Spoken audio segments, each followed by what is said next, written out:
Lakers looking for the equalizer. The Lakers offense is exactly what it needs to be right now. Up near the rim, and put down by James!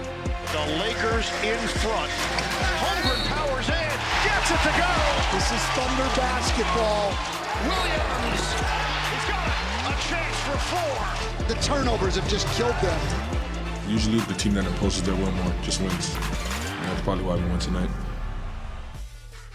OKC headed to Los Angeles for Game 3 after grabbing a 2-0 series lead over the Lakers. Oklahoma City 6-0 this postseason, tied for the third best playoff start by a defending champion over the last 30 seasons.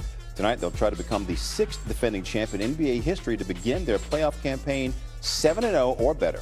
3 of the previous 5 repeated as champions. Howdy, Tim MacMahon. After the Game 2 loss, Austin Reeves and J.J. Redick both had complaints about the officiating. Sir, how much impact do you see the officiating having in this game tonight and moving forward in this series?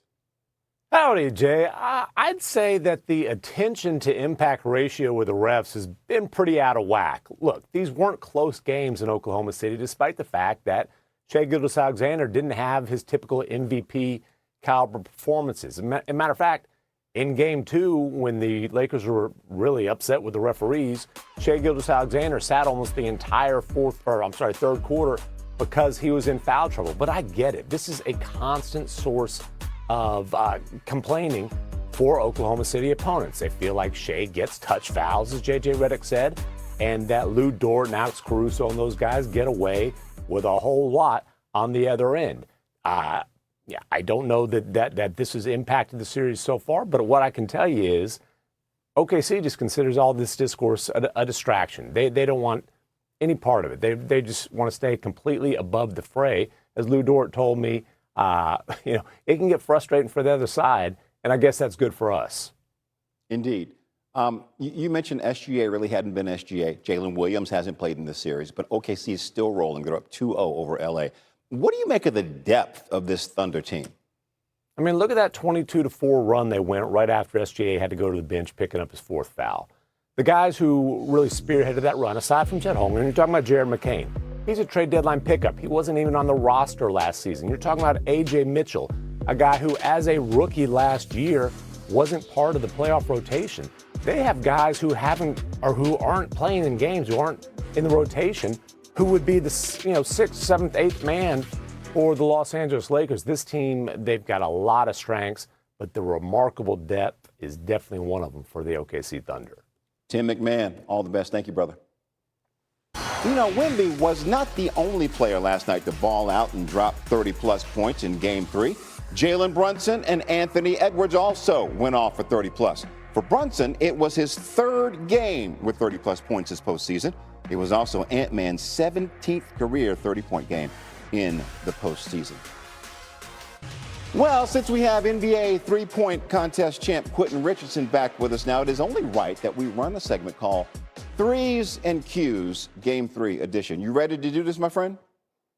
Yes, sir. I'm going to give you a question and 3 options, and you choose the one option you like, and you tell me why. First up, which player last night had the most impressive game, Jalen Brunson, Anthony Edwards, or Victor Wembanyama?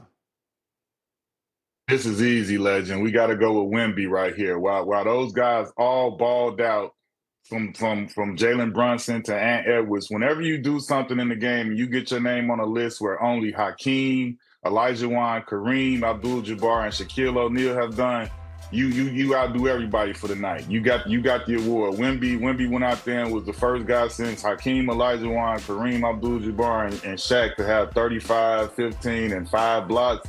And the fashion that he did it, that was a Olajuwon move right there that he spoke on in the post game and said he had to implement the work from the summer. So, I mean, Wemby got it, man. Wemby is the man of the moment right now. Indeed. I like that choice. Okay, next up, looking ahead to tonight, which player needs to step up most in the Cavs-Pistons game? Cade Cunningham, Donovan Mitchell, or James Harden? James Harden for me. I need to see James Harden be who I know him to be. I'm a big believer in his game. I mean, right so far, Cade Cunningham and Donovan Mitchell have been stepping up. I mean, obviously, Cade has been leading his team, and Donovan has been the leading force for the Cavs, even though they have yet to win. For me, I expect James Harden to be the next best player in this series, and knowing his history and knowing who he is, I'm not quite figured out exactly what the problem is. I mean, obviously, he's had one. Which player cannot afford to have an off game in Thunder Lakers? Is it LeBron James? Austin. One. Which player cannot afford to have an off game in Thunder Lakers? Is it LeBron James? Austin. to step up. Yes, indeed, they do. Okay, my friend, last one. Which player cannot afford to have an off game in Thunder Lakers? Is it LeBron James, Austin Reeves, or Chet Holmgren? Austin Reeves for me. I mean, I don't believe LeBron will have a bad game or an off game, but I mean, when you look at Austin Reeves, he has to be, for me, the scoring punch for the Lakers. He's right now the active leading scorer for their team, and you saw how potent he was able to be in the last game. And I think if he can be that version of himself or similar to that, scoring-wise, they definitely have a far better chance. And for me, Chet can have an off game because they got SGA and a whole bunch of other people. SGA has been having off games, and they've still been able to win. So for me, it's definitely Austin Reeves. Like the Thunder have about 100 players on their roster. It doesn't matter. Somebody can step up for them. By the way, during the regular season, the Lakers went 23-4. The code the Lakers must live by if they have a chance to win Game 3. What is it? No doubt. Obviously, they need another big-time scoring game from A.R. Reeves like that. He came out, led them, and he looked like the Austin Reeves from the season. They could use another game like that for sure. Still need LeBron to be LeBron like he's consistently been. But I look at the others, man. You need big games from Rui, from Luke Kennard, from Marcus Smart. You need them to chip in big ways. And you need Ayton to have some type of presence offensively. He's done better on the boards, but he needs to do something offensively. And lastly, their defense needs to be on point. The doubling, the way that they're having SGA struggle, and he's been okay, but he has not been SGA this series. So you got to take your hat off to JJ and the staff, and actually the players for executing the scheme they came up with. But they got to keep that defense up. But scary to see that the Thunder continue to win when SGA doesn't have to go full Voltron. He only played 28 minutes last game in a Thunder win. All right, the early one today is the Pistons taking on the Cavs. Detroit, they were down, it feels so long ago, 3-1 to Orlando.